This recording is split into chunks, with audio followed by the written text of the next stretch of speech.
My grandson tried to steal my code, the same code that gives me rights to a company now worth $18 million. He handed me a fake contract thinking I'd just sign it, but I saved old proof that changed everything. When folks ask my age, I tell them I'm 70 and seasoned, like a cast-iron skillet that's seen every Sunday roast since Eisenhower. I was born in 1955, grew up on the tail end of the old neighborhood ways, porch swings and clotheslines, mothers calling children home with a whistle. By the time I finished high school, the world was already humming with a different sort of music. The sound of plastic keys slapping against early keyboards, the whirl of tape drives like faraway cicadas. That music called to me the way other girls heard the Beatles. I learned to type code before I learned to make a perfect pie crust, though for the record I mastered both by 21. People imagine Silicon Valley as it is now, gleaming, glossy, all glass and that new car smell. But back then, dear, it was more a patchwork of low buildings and coffee-stained drafting tables, with solder smoke curling in the afternoon light. The first place that hired me kept their mainframe in a room you could only enter after taking off your shoes, like a church. We spoke COBOL like prayer and Fortran like poetry.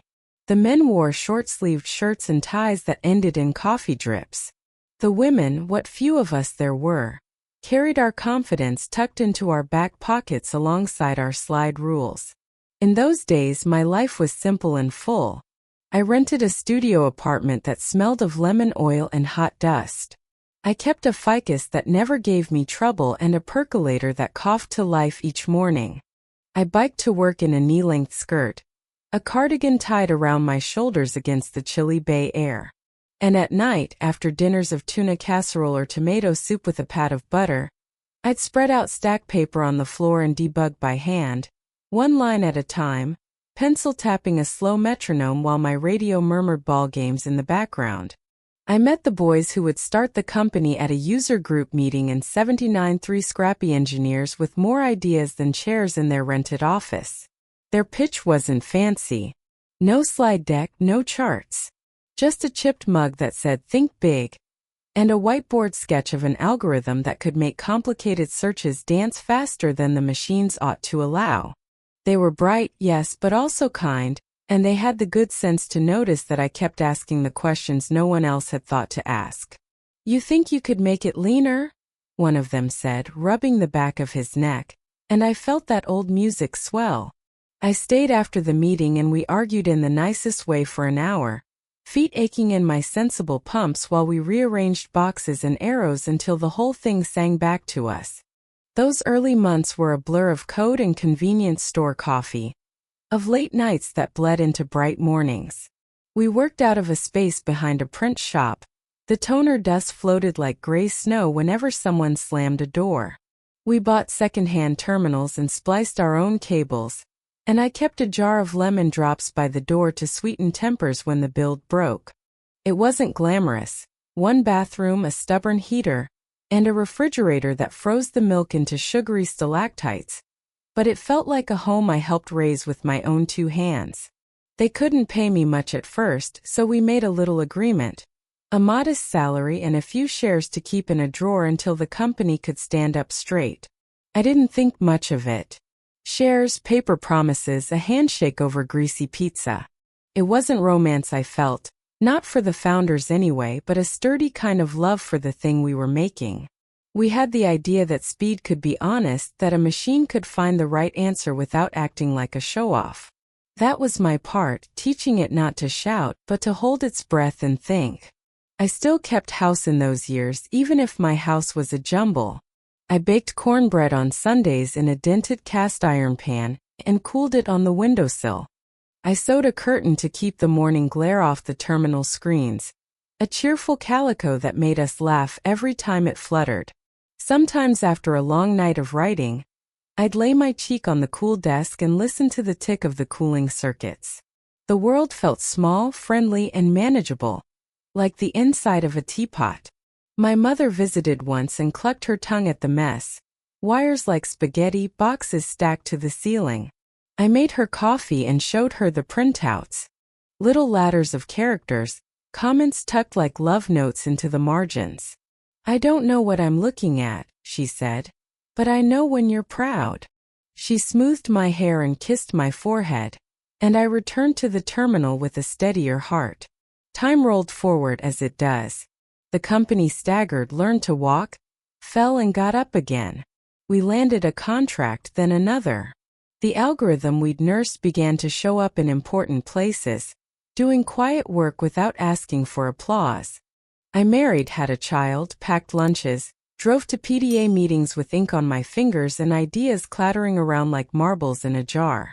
My little drawer of shares gathered dust beneath potholders and rubber bands and a corkscrew shaped like a dolphin. I didn't hide them. I simply held them close, the way you hold onto a postcard from someone you loved once, or maybe still do. Now at 70 I keep a good house again. The ficus is long gone, but the cast iron pan remains, heavy as a promise. On quiet afternoons I brew tea and sit by the window, remembering the hum of those early machines and the feeling of being one small hand inside a grand, whirring clock. People talk about fortunes like they're miracles, but I know better. They're habits laid down day after day like stitches, like keystrokes. And behind a fortune there is always a person, usually tired, often stubborn, who believed in something invisible long enough to make it real. As for the shares, well, darling, those I still have. They sleep in an old envelope tucked inside a cookbook that falls open to the page for buttermilk biscuits. Most of the family never asks about that part of my life. They know me as the woman who brings ambrosia salad to Christmas and darns socks with a good lamp shining over her shoulder. That's fine. I've never been afraid of quiet. I've always trusted that the right truths come out in their own time, steady as a kettle reaching its whistle. I had always prided myself on raising a family that valued honesty, but as I've learned in my 70 years, sometimes the apple falls far from the tree. My grandson Daniel, sharp as a tack with that law degree of his, had a smile that could charm a judge and a tone that could make anyone feel small if he chose. I used to admire him for his ambition, but lately I saw more hunger than heart in his eyes. It was over Sunday dinner in my own kitchen when he first brought it up. I'd baked a peach pie, the kind my late husband loved, and the table smelled of roasted chicken and rosemary. My other grandchildren chatted about school and work, but Daniel sat quiet, watching me with a lawyer's patience. When the plates were nearly cleared, he finally leaned forward. "Grandma," he said in that practiced, even voice of his, "I think you could use some help managing your affairs." I smiled politely, though my fork stalled halfway to the sink. "My affairs are just fine, thank you." He chuckled like I'd made a sweet mistake. "Of course, but you've got assets that need protection. You wouldn't want any confusion down the line, would you? Especially about your shares in that old startup." I froze just for a second. The room kept on humming, but my ears rang like church bells. He knew.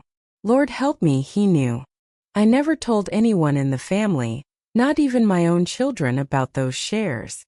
Back in the early 90s, I worked myself half-blind coding for that tiny team in a rented office above a laundromat in Palo Alto. Most folks thought it was just a youthful detour before I settled into teaching. But I'd stayed long enough, worked hard enough, that when the founders handed me a thin envelope of stock certificates, I tucked them away like pressed flowers in a book. Over the years, I almost forgot about them. Life had a way of crowding out such things: raising kids, paying mortgages, taking care of my husband when he got sick. But I never threw them away. And I never breathed a word. Now here was Daniel speaking of them so casually. He reached into his leather briefcase and pulled out a set of papers clipped neatly together. "This," he said, sliding it across the table, "is a trust agreement. It'll make things so much easier for you. I'll manage the shares on your behalf. No stress, no risk. You just get the peace of mind of knowing it's all handled properly." The papers sat there between us like a snake on the tablecloth. I didn't touch them. "And what would that mean exactly?" I asked, keeping my voice steady. He smiled again, too quick, too smooth. "It means security. It means the shares will be in good hands. Mine. For a moment, the chatter around the table faded. My younger grandchildren laughed about something on the porch, but inside the air thickened. I set down my dish towel and looked him straight in the eye. Daniel, I appreciate your concern, but I won't be signing anything. He tilted his head, the smile slipping just a little. Grandma, you don't understand. This is for your protection. Legal documents like this are common practice. I held my ground. I may be old, but I'm not senile. And I know the difference between helping and taking. A flicker passed over his face. Annoyance quickly covered. He gathered the papers, slid them back into his briefcase, and shut the clasp with a snap. Think about it, he said, standing. I'll bring it by again next week. You'll see it's the best option. And just like that, he was gone, leaving the rest of us to finish our pie as if nothing had happened. But I couldn't taste a bite. That night, when the house was quiet, I sat in my armchair and stared at the shadows on the wall. My grandson thought he could trick me with ink and legal jargon, that my hands were too shaky to hold on to what I'd earned. But I knew better. I had lived long enough to know that when someone pushes papers at you too fast, it's never for your benefit. And deep in the back of my closet, inside an old shoebox beneath quilts and photo albums, I knew I still had something far more powerful than his fancy paperwork. The truth of my work, saved on those old floppy disks and yellowing printouts. I didn't know it then, but those dusty relics would become my salvation. I've always trusted my instincts. Back when I was coding in the 90s, a gut feeling often meant the difference between catching a bug early or spending 3 nights in a row chasing it down. My hands may be slower now, but my sense for when something's wrong has never dulled. When Daniel slid that trust agreement under my nose, I felt that same prickling at the back of my neck that I used to get when a line of code looked innocent but was hiding mischief. And the more I thought about it, the more uneasy I became. First, I told myself maybe I was overreacting. After all, he was family. My grandson. I'd held him as a baby, knitted his first little sweater, watched him march across a graduation stage. Surely I thought he wouldn't betray me. But then again, I'd also seen the way his smile never quite reached his eyes when money came up in conversation. I decided not to sign, of course. That much was simple. But I also knew better than to trust words alone. Paper has power. Signatures have power. And people like Daniel, lawyers who make a living twisting fine print, count on folks like me being too tired or too trusting to question what's in front of us. That night, I opened the cedar chest at the foot of my bed. Inside were the things I'd kept through every move, every storm, every year that passed. Quilts, photographs, the baby shoes of my firstborn, and nestled in an old cookie tin, a stack of floppy disks. The labels were written in my handwriting, neat block letters from a younger woman with steadier hands. Search under V1. 1. Index test under from W. Email archive 1995. I hadn't looked at those disks in decades, but I kept them all the same. Back then I remember telling myself these may matter one day. I didn't know how or when, but I had a suspicion that history has a way of being rewritten by the loudest voices, and I wasn't about to let mine be erased. I sat there on the floor with that tin in my lap, the smell of cedar and old paper rising around me, and I felt a kind of quiet triumph. Daniel might think he could trick me out of what I'd built, but I had proof. Not just vague stories or fading memories, but solid evidence. My emails with the founders, my initials in the comments of the code, even a few design sketches I'd printed and tucked away for safekeeping. I remembered clearly one particular night in 1994. We'd been trying to shave milliseconds off our search response time, and the others had all gone home in frustration. I stayed behind, fueled by a stale granola bar and too much coffee, and by morning I'd cracked it. My initials, MW, still sit in the comments next to that breakthrough line. It wasn't glamorous work, but it was mine. I whispered to myself in the quiet of my bedroom, "They'll never take that from me." But suspicion is a seed that grows once it's planted. The following week, Daniel came by again. He didn't bring pie or flowers or even much conversation. He brought the same trust papers, this time tucked in a blue folder instead of black. I noticed he'd changed the font on the cover page, as if dressing the snake in different scales would make it less dangerous. "Have you thought about it?" he asked, laying the folder on my kitchen table as if it belonged there. "I told you before, I'm not signing anything." He sighed, long and theatrical, the way a teacher sighs when a child doesn't get the lesson. "Grandma, these shares could lose value if they're not handled properly. I'm only trying to help you." But his eyes flickered when he said it, darting toward my cupboard where I keep important papers. That flicker told me more than his words ever could. I smiled, but only with my mouth. "I've managed this long, haven't I?" That night, I locked the discs and papers back into the cedar chest, then pushed a chair against the lid. It was silly maybe, but it gave me comfort. My house was quiet, but my mind was not. I started remembering all those stories I'd read in the papers. Elders tricked out of their homes, their savings, their dignity, all with nothing more than a signature. I had thought myself immune. But now the threat had a face I knew, a face I once kissed goodnight. As I sat at my desk, I made a decision. I would not only keep my proof safe, I would bring it back to life. Those floppy disks were old, yes, but I knew someone out there could read them. Someone who could turn them into fresh, undeniable evidence. I didn't know yet who, but I knew where to start. The old contacts list I'd saved, tucked in the back of a leather-bound planner from 1997. Daniel thought he was clever, but he'd underestimated me. And if he wanted a fight, well, I'd fought harder battles in my day. It didn't take long before Daniel began weaving his little web. That boy always had a gift for words, silver-tongued they used to call him. But I knew words could be sharpened into weapons just as easily as they could comfort. And soon enough I felt the edge of his blade. He didn't confront me head-on this time. No, he started in the shadows, in conversations I wasn't part of but could feel the sting of. My daughter Ellen called one afternoon, her voice carrying that rehearsed gentleness people use when they're about to deliver bad news. "Mom," she said, "Daniel's worried about you. He thinks maybe you've been under too much stress lately. Forgetting things. Misplacing documents." I bit my lip until I could taste iron.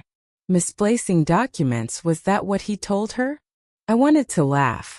I'd kept my life in tidy order for 70 years. I still balanced my checkbook down to the penny, and could recite my utility account number by heart. But there it was, planted in her mind like a weed. I said only, "I'm managing just fine, thank you," and left it at that. But after we hung up, I sat in my kitchen with the afternoon sun spilling across the table, and I realized he was starting to build a case. The next week, when my sister Margaret came by for coffee, she frowned at the stack of newspapers by the door. "Daniel mentioned you've been overwhelmed," she said gently, her hand brushing mine like I was fragile glass. "You know you don't have to worry about the complicated stuff anymore. You've got family for that." Family. The word felt sour in my mouth. I began to notice it everywhere. At church, Mrs. Callahan, who's known me since we were both wearing teased hair and polyester, tilted her head with pity.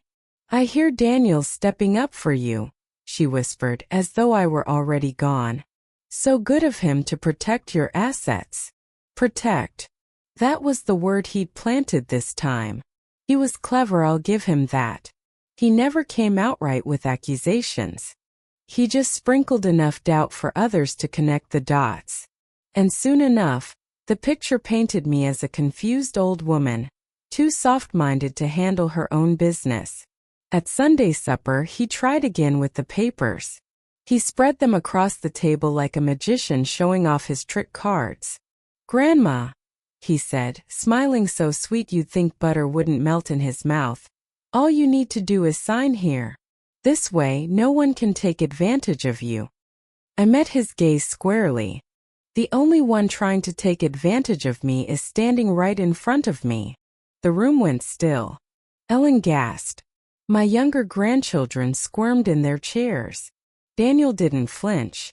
He just leaned back, folding his hands neatly, and spoke in that calm, practice voice lawyers use when they know the jury is watching. You see what I mean? He said to the others. She doesn't understand that I'm trying to help her. This is exactly why it's necessary. I wanted to throw my coffee in his face. Instead, I gathered my plate, carried it to the sink, and left the room with my back straight. That night, I sat in bed and thought of all the women I'd known through the years who'd been called crazy, confused, incapable, when all they'd been was inconvenient. Men who wanted their property, their signatures, their silence. And now here was my own grandson, polishing the same old trick, wearing it like a new suit. But I wasn't about to play the fool. I began keeping a notebook by my bedside, writing down everything. Dates, conversations, the exact words he used. If he was going to spin his story, I'd spin mine tighter. I also took the box of floppy disks and printouts and moved them from my cedar chest to a new hiding place. Inside the lining of an old suitcase, under a false bottom my husband had once made for traveling with valuables. Let Daniel dig through my closets if he dared. He wouldn't find them there. Still, it weighed heavy on me, the way the others began to look at me. My Ellen, my own daughter, started finishing my sentences for me, as though I'd forgotten where they were headed. At church, someone offered to help me write a check for the bake sale, though I've been balancing numbers since they were children in diapers. Daniel's shadow stretched long across my life, and that, I realized, was his plan. Not to convince me, I'd never sign his papers willingly, but to convince everyone else that I was too far gone to make the decision for myself. Then a judge, a lawyer, some polished man in a suit, could sweep in and declare me protected. Protected right out of my rights. That night I whispered aloud into the dark. Not while I'm breathing. And I meant it. It was a gray Tuesday when I finally pulled the old box down from the closet shelf. Dust puffed into the air as though it were exhaling decades I'd forgotten. I sat cross-legged on the floor, the way I used to when my children were small, folding laundry or playing board games. But this time I wasn't folding or playing.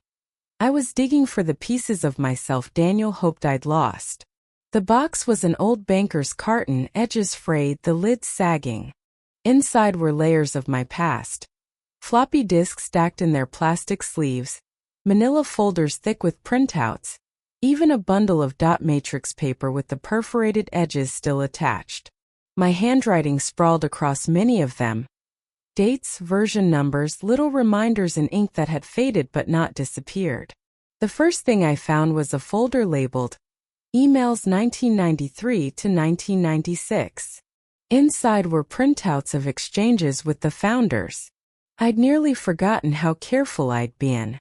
Back then, email felt fragile, like words written in sand, easily swept away. So I printed everything. And here it all was. Messages discussing algorithm designs, performance bottlenecks, late-night breakthroughs. My name was there in black and white, threaded into the very conversation that built the foundation of the company. One email stopped me cold. It was from July 1994. One of the founders had written, Marjorie's new indexing method just cut query times by half. She's a lifesaver. We'd still be banging our heads against the wall without her. I ran my fingers over the words like they were scripture. Let Daniel try to say I imagine my part in all of this. Beneath the emails lay printouts of source code. The paper was yellowed, but the lines still stood crisp. Loops, conditionals, comments scrawled with my initials, MW. I smiled as I saw one in particular. A block of code with the note //MW's trick to keep memory from leaking. Don't touch without asking. That was my voice, cheeky even in technical notes, and no one could forge it now. I remembered those nights clearly. The whir of the terminal fan, the smell of burnt coffee, the sound of my own typing echoing in the quiet office. I wasn't just an employee. I was part of the heartbeat of that little startup. back when it was nothing but wires and stubbornness. At the bottom of the box I found something I'd almost forgotten. A spiral-bound notebook, cover bent, pages soft from being carried everywhere. Inside were sketches of flowcharts, calculations, even doodles in the margins when my brain needed a rest. I flipped to the back and found a page with the words, "Shares, keep safe. Don't tell anyone until it matters." My younger self had written that, as if she knew exactly what the future would bring. I sat there with the notebook in my lap and the house silent around me. The weight of those papers felt heavier than gold. They weren't just scraps of the past, they were my shield, my proof that I was no doddering old woman with a vague story. I was a builder, a creator, a woman who had planted seeds in Silicon Valley soil long before the world knew what would grow there. For the first time in weeks, I felt my shoulders unclench. But I also knew evidence meant little if it stayed locked in a closet. Paper could burn. Discs could rot. Daniel could keep whispering poison until a court decided I wasn't capable of understanding my own legacy. If that happened, my box of treasures would just look like clutter to someone else. I needed help. Someone who could read those discs, restore the old files, and verify their authenticity in a way no judge could dismiss. The names from my past swirled in my memory, some dim as smoke, others sharp as glass. And then one surfaced, Paul Henderson. Paul had been a kid in those early days, barely out of college, always tinkering with hardware on the side. He'd stayed in the world of tech, last I heard, teaching at a university maybe. If anyone could coax life from those fragile floppies, it would be him. I wrote his name at the top of a notepad, underlined it twice. Then I packed the evidence back carefully. Discs in their sleeves, printouts stacked neatly, emails clipped together. I slid the box under my bed, this time close at hand, and locked my bedroom door before I went to sleep. As I lay in the dark, I thought of Daniel with his glossy papers and practiced smile, and I almost laughed. He thought he was clever, building his case with whispers and pity. But I had something stronger. The truth pressed into paper and plastic long before he was born. And soon I'd make sure the whole world could see it. It happened sooner than I expected. Trouble, you see, doesn't always knock politely. It barges in with papers stamped in red and words you never wanted to hear. The envelope arrived on a Thursday, tucked between the gas bill and a catalog I hadn't asked for. The return address was a law office, not Daniel's, but one he surely had friends in. My heart beat a little harder as I slid it open with the edge of a butter knife. Inside, the words were cold, heavy, official petition for guardianship. I sat at my kitchen table, the same place where Daniel had once eaten bowls of oatmeal with too much brown sugar, and I read every line. According to that document, my own grandson was petitioning the court to declare me incapable of managing my affairs. And attached to it, like a rattlesnake coiled in the grass, was the so-called trust agreement, the very paper I had refused to sign. Only now my signature was there at the bottom. I stared at it so long my tea went cold. It was my name, yes, but I hadn't written it. The curve of the M was wrong. The cross on the T too neat. My hand trembled, but not from weakness, from anger. Daniel had forged it. He had taken what I refused to give and tried to conjure it into existence. By evening the phone started ringing. Ellen, my daughter, her voice tight. "Mom, maybe this is for the best. You've been under so much strain." Then Margaret, repeating what Daniel must have whispered to her. "It'll protect you, save you from mistakes." Each word chipped at me, as though I were being carved down into something smaller. I wanted to shout, "I'm not broken. I'm not confused." But shouting never wins a case. It only proves their point. So I listened, and I told them calmly that I was fine, that I had no intention of giving up my rights. But when the calls ended, I sat alone in my kitchen with the paper spread before me, and for the first time in a long while, I felt the sting of fear. Because I knew how these things could go. A judge, a polished lawyer, a stack of affidavits from well-meaning relatives, Sometimes that was all it took to strip someone of their independence. I had read those stories in the paper, shaking my head in sympathy. And now here I was in the middle of one. That night I hardly slept. I paced the house, touching the backs of chairs, the edges of picture frames, as if to remind myself, this is mine. I belong here. At 3 in the morning, I pulled the box of floppy disks and emails from under my bed and laid them out on the quilt like a general studying her battle map. This, I whispered, is my defense. The next day I called Daniel. My voice was steady, though my hand gripped the receiver tight enough to ache. I got your papers, I said. He didn't even bother with pretense. It's for your own good, Grandma. You'll thank me later. You forged my name. Silence, then a soft chuckle. Prove it. The gall of him nearly stole my breath. But in that moment, something inside me hardened. He wasn't just trying to take my shares, he was trying to erase me. Paint me as a helpless old woman while he rewrote the story. But he'd underestimated me, the way men used to in those early days when I showed up at programming meetups in skirts and cardigans. I'd proven myself then, and I'd do it again now. The summons gave me 2 weeks to respond. 2 weeks to gather my strength, my evidence, my allies. I called my lawyer, an old friend from church, not flashy but solid, and made an appointment. Then I found Paul Henderson's name in my tattered address book and circled it. He was the key, I knew, to unlocking those floppy disks and showing the court the truth. Still, as I folded the petition back into its envelope, I felt the weight of what lay ahead. Courtrooms are not kind places. They're cold, and they favor the smooth talkers, the ones with expensive suits and rehearsed charm. Daniel had all of that. What I had was memory, persistence, and a box of dusty discs. I poured myself a cup of tea, strong and dark, and sat by the window watching the evening light settle over my garden. The roses needed trimming, the tomatoes were heavy on the vine, and the world outside carried on as if nothing had changed. But inside I knew, the fight had begun. And I would not go down quietly. When you're 70 years old, people think your battles are behind you. But I've learned that sometimes the fiercest ones wait for you in your later years, testing whether you'll let yourself be pushed aside or whether you'll dig in your heels like a stubborn old oak. And I've always been more oak than willow. The morning after that sleepless night, I opened my tattered address book. The pages were yellow and curled at the edges, but the names written there carried the weight of decades. I traced my finger down to one in particular, Paul Henderson. The kid from the old startup days, though he'd be pushing 60 by now. Back then, he'd been the sort who'd take apart a computer just to see if he could put it back together faster.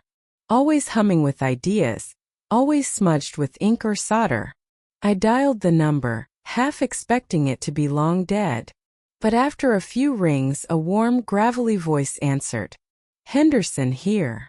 Paul, I said, my voice catching. It's Marjorie. From the old search project. There was a pause, then a laugh, surprised and full of memory. Marjorie Winters. Well, I'll be damned. I thought you'd forgotten all about us. Not quite, I said. In fact, I've kept a few souvenirs. I told him everything, the startup, the shares, the floppy disks I'd saved, and now Daniel's scheme. My voice wavered when I spoke of the forged signature, but I steadied myself. I wanted him to hear not just the fear, but the resolve. Paul whistled low when I finished. You still have the disks? Every last one. Then you've got gold, Marjorie. Real proof. But those things won't last forever. You need them read and preserved properly. Lucky for you, I teach at Stanford now. I've got the equipment and I've still got the know-how. I felt a weight lift right then. For the first time in weeks, I wasn't alone in the fight. We arranged to meet that weekend. I packed the floppies and printouts into a canvas tote bag, tucked beneath a quilt so no one peering too closely would guess its worth. The bus ride down to Palo Alto was long, but I sat tall, holding that bag like it was the crown jewels. Paul greeted me in his office, cluttered with monitors and cables, just like the old days. His hair had thinned, his belly rounded, but his eyes still sparkled like the boy who once wired our office fan back to life using nothing but a bent paperclip. "Let's see what treasures you've brought me," he said. One by one, we fed the discs into an old reader he kept on a shelf. The machine wheezed and clicked, but by some miracle the files came alive on his screen. Lines of code, old emails, design specs. My initials blinked back at me from comments I hadn't seen in 30 years. "There it is," Paul said softly, reverently. "Your fingerprints all over the foundation." He spent hours transferring everything, making multiple copies, checking the metadata. "We'll preserve the original timestamps," he explained. "That way, no one can claim you doctored this later. Judges like authenticity."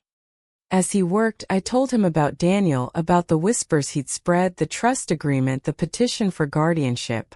Paul shook his head, muttering words I won't repeat, though they made me chuckle despite myself. "Don't you worry, Marjorie," he said at last, printing out a preliminary report. "We'll draft a technical affidavit, dates, authorship, everything. Any court worth its salt will see you're the real deal." I held that report in my hands, the paper warm from the printer. It wasn't the final piece, but it was enough to make me breathe again. Enough to remind me that truth has a way of shining through, even if it needs a little coaxing. On the ride home, I stared out the bus window at the rolling hills, the sun dipping low. I thought of Daniel, so sure of himself, certain I was just a frail old woman who wouldn't put up a fight. He didn't know I'd marched in protests, worked double shifts, written code until my fingers cramped. I hadn't been handed anything in my life. I'd built it all line by line, stitch by stitch. And now I had my proof preserved and ready. When I got home, I tucked Paul's report into my cedar chest, right on top of the forged agreement Daniel had sent me. 2 stories side by side. The lie and the truth. Soon enough I knew a judge would see the difference. I brewed myself a cup of tea, strong and steady, and raised it like a toast. "To counterattacks," I whispered, because I was done being on the defensive. It was my turn to strike. The courthouse smelled of old wood and disinfectant, the kind of mix that settles in your throat and makes you feel smaller than you are. I'd been in courtrooms before, once for jury duty back in the 80s, once when we settled my husband's estate, but never as the one standing at the center. That day, though, I walked in with my chin high, my tote bag heavy with the evidence of a life's work. Daniel was already there, of course. He looked every bit the polished lawyer, crisp suit, shoes shining, hair slicked back just so. He flashed me that smile of his, the one he uses when he's winning before the game even begins. I met his gaze without blinking. The judge, a gray-haired woman with sharp eyes, called us to order. Daniel's attorney spoke first, all polished phrases in solemn tones. They painted me as fragile, confused, someone who needed protection. They waved the forged trust agreement like a banner. "Mrs. Winters," the attorney said, "clearly signed this document transferring management of her shares to her grandson. It is in her best interest that the court recognize his guardianship." I sat still, hands folded in my lap, but inside my heart pounded like a drum. When it was my turn, my lawyer, a plain-spoken man named Harold, rose and spoke firmly. "Your Honor, my client did not sign this agreement. We will prove it is a forgery. And more than that, we will show she is not only capable of managing her assets but is, in fact, one of the original contributors to the very company in question." A murmur ran through the courtroom. Daniel's jaw tightened just for a second, before he forced his face back into calm. Then came the moment I'd been waiting for. Harold placed the stack of evidence before the judge. Paul Henderson's affidavit, the preserved floppy disk files, the printouts of old emails and code with my initials in the comments. The bailiff carried them up like sacred relics. "Your Honor," Harold said, "this is contemporaneous documentation from the early 1990s, verifying Mrs. Winter's authorship of key algorithms still used in the company today. The files have been authenticated by Professor Paul Henderson, Department of Computer Science at Stanford University. The judge adjusted her glasses, leafing through the papers. And the metadata? She asked. All preserved, all original, Harold replied. Timestamps confirm creation dates in 1993 and 1994, decades before the current dispute. The judge nodded slowly. For the first time, Daniel looked uneasy. He whispered something sharp to his attorney, his polished mask beginning to crack.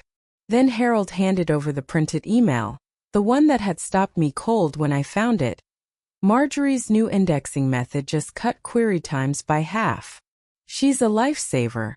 We'd still be banging our heads against the wall without her. The judge read it aloud, her voice carrying through the courtroom.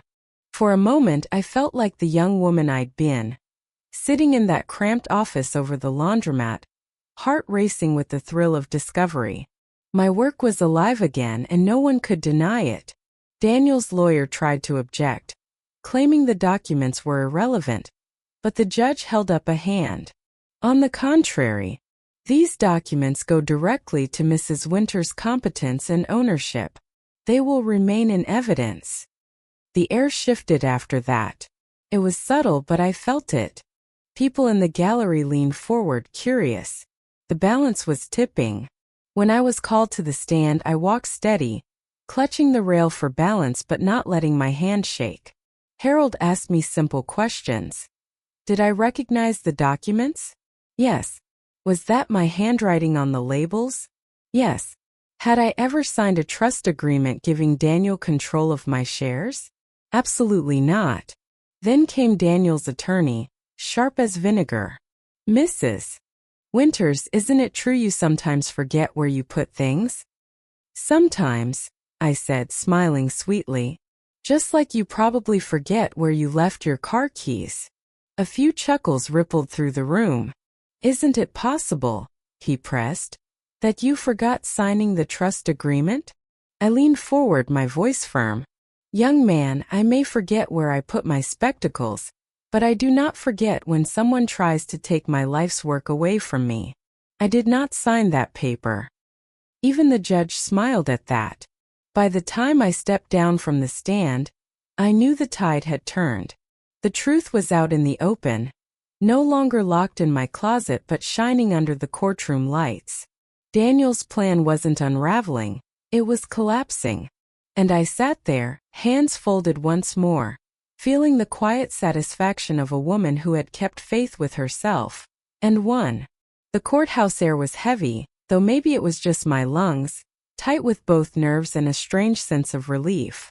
I'd shown them the truth, my truth, and now the weight was on Daniel. My lawyer, Harold, sat steady beside me, while across the aisle Daniel shifted in his polished shoes, his eyes flicking between the judge and the paper spread before him like a cornered fox looking for an escape hole. The judge leaned forward, fingers steepled. Mr. Winters, she said, her voice calm but carrying a steel edge. The court takes allegations of forgery very seriously. This document, purportedly bearing your grandmother's signature.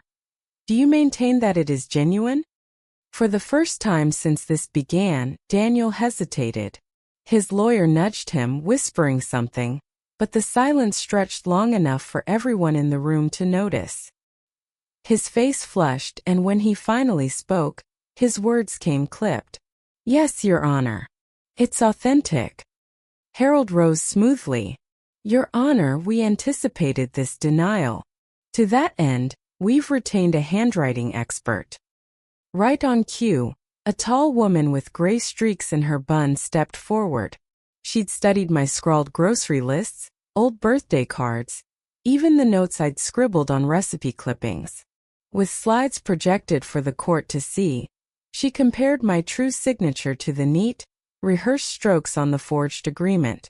This, she said, tapping the screen, is not Mrs. Winter's hand. The pressure is different, the curvature unnatural. It is a forgery, plain and simple. The courtroom murmured like a hive of bees disturbed. I caught Daniel's eyes then, dark, panicked, calculating. He'd thought himself untouchable, but the walls were closing in. The judge cleared her throat. Mr. Winters, in light of this testimony and the corroborating technical evidence provided, I am compelled to refer this matter to the District Attorney's Office for review. Forgery, fraud, and attempted financial exploitation of an elder are not matters this court takes lightly. Daniel's lawyer leapt to his feet, sputtering about misunderstandings and family disputes blown out of proportion. But the judge silenced him with a single raised hand. "This is no family squabble," she said firmly. "This is a deliberate attempt to deprive a capable woman of her lawful property." For a moment I thought Daniel might argue himself, stand and spin one more web of words. But instead he slumped in his chair, his lawyer's papers fluttering uselessly to the table. His mask had cracked wide open, and all that ambition and arrogance spilled into the open for everyone to see. I sat straighter, not triumphant but steady, the way you feel after weathering a storm. This wasn't just about the shares anymore. It was about dignity, about proving that old age doesn't make you invisible, doesn't erase the lines you've written in the story of your life.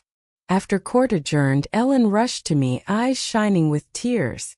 "Oh, Mom," she whispered. "I didn't know. I thought." I touched her cheek gently. "I know what you thought. But now you see." The rest of the family lingered awkwardly in the hallway, some ashamed, some simply confused. Daniel avoided them all, storming out with his lawyer at his heels. I didn't watch him go. I'd already given him too much of my attention. In the days that followed, word spread quickly through our little circle. Neighbors, church friends, even old colleagues who called to say they'd seen my name in the paper. "Elderly woman defends company shares. Exposes forgery by grandson." That was the headline. Not one I ever wanted, but there it was. Some folks shook their heads in pity. Others clapped me on the back. A few even laughed, saying, "Good for you, Marjorie. Show him you're still sharp as a tack." I smiled politely, but inside it was quieter than that. Not gloating, not pride, just a steady warmth that I had stood my ground. Daniel, I heard, faced more than family shame. The district attorney opened an investigation, and talk of criminal charges hung in the air. Fraud, forgery, elder abuse. The words sounded harsh, but so had his actions. Actions have consequences, even for golden boys in polished shoes. One evening, as the sun slid low and painted my kitchen golden, I spread the documents out once more. The affidavit from Paul, the authenticated code, the printouts of emails with my name threaded through them. And next to them the forged trust agreement, now stamped void in red. 2 stories. His lie, my truth. And the truth had won. I poured myself a cup of tea, my hand steady on the handle. The roses outside needed trimming, and the tomatoes were ripe again. Life carried on as it always does. But inside me something had shifted. I was no longer just defending what was mine. I was beginning to wonder what I might do with it.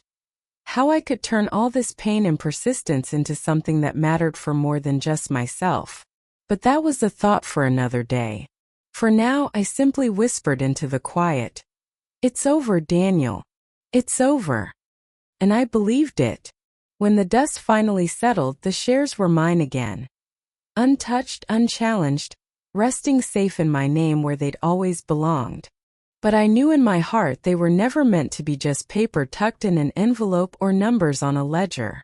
They were proof of a lifetime of work, a lifetime of being underestimated and yet persisting anyway. I thought long and hard about what to do with them. Daniel's betrayal hurt, yes, but it also opened my eyes. If he could so easily try to erase me, how many other women had been erased already? Women who'd coded in the glow of green screens, who'd kept their projects alive on scraps of paper and fading discs, only to be forgotten while others took the credit. So I made a decision. I would turn my shares into something larger than myself. I started the Winters Foundation, small at first, but with a simple purpose: to support senior women programmers, to remind the world that brilliance doesn't vanish with gray hair, and that experience is not something to be discarded. The first time I signed the paperwork for the foundation, I felt lighter than I had in months. I imagined young women finding mentors, older women rediscovering their voices, stories being preserved instead of erased. My story wouldn't be the only one anymore. It would be part of a chorus.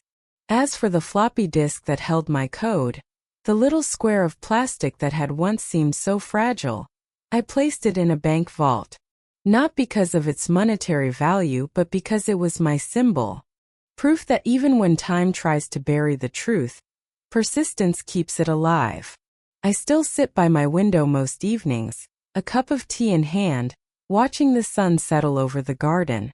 And I smile knowing that my work, my fight, my stubborn refusal to be silenced, will outlive me. Because the truth always survives, sweetheart. Always. My dears, if in this story you saw yourselves, be sure to write about it in the comments. I would be very interested to read it. Thank you.